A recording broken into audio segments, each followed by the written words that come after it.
Alrighty, so let's go ahead and talk about slope.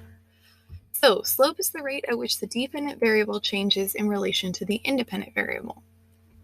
Another way for asking for the slope is to ask for the rate of change. Specifically, the slope is your change in y over change in x. Well, y would be your dependent variable and x would be your independent variable. So if I'm looking for the change in y over change in x, I look at my y column here in this table. I'm going from -1 to 0. Well, that's +1. From 0 to 1, that's also +1. Now I look at my change in x. So from -2 to 3, that's +5. From 3 to 8, that's also +5. So change in y over change in x, well, my change in y was this +1. My change in x was +5. So change in y over change in x, that's 1/5. My slope is 1/5. When finding slope from a line on the coordinate plane, we can still choose 2 points, make a table, and find the slope that way, or we can use rise over run. So I'm going to show you the graph. We'll make the table first, and then we'll do rise over run. So here, the points are already given to you, but if the points weren't given to you, you just want to make sure that you're looking for points that are exactly on the cross section, so it'd be easy to calculate. So here, I made my table with the points that were given, 0, 5, 3, 3, and 6, 1.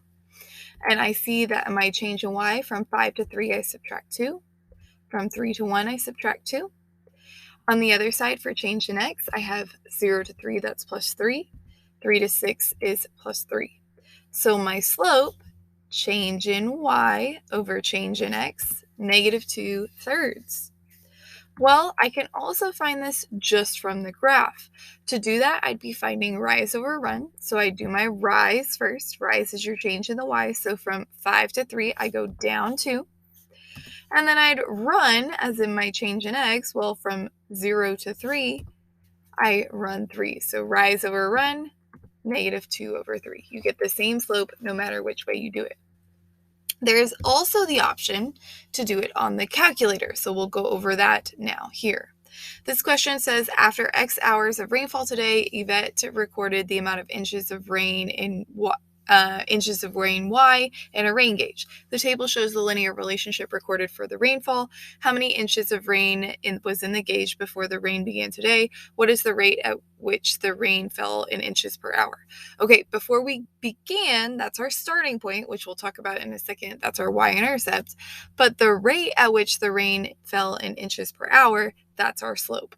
So to do this, anytime you have a set of ordered pairs, whether you have a graph or a table or just 2 ordered pairs by themselves, I can take out my calculator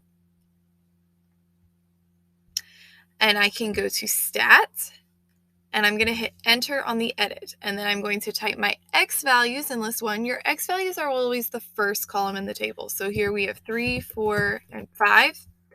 And then I'm going to type my y values in list 2. So arrow over to list 2, and we have 3.75, 4.5, 5.25. Okay. Now that I have all of my information entered into the list, I'm going to hit Stat again, right arrow over to Calc, and then I can come down here to 4, which is my linear regression. Then you're going to hit enter until the screen changes. Here it says y equals ax plus b. Well, a is the slope in this instance, and b is the y-intercept. And it says a is 0.75 and b is 1.5. So that's saying that we started, because our y-intercept is our starting point, was at 1.5, and the rate or the slope that it fell was 0.75. So D would be our answer.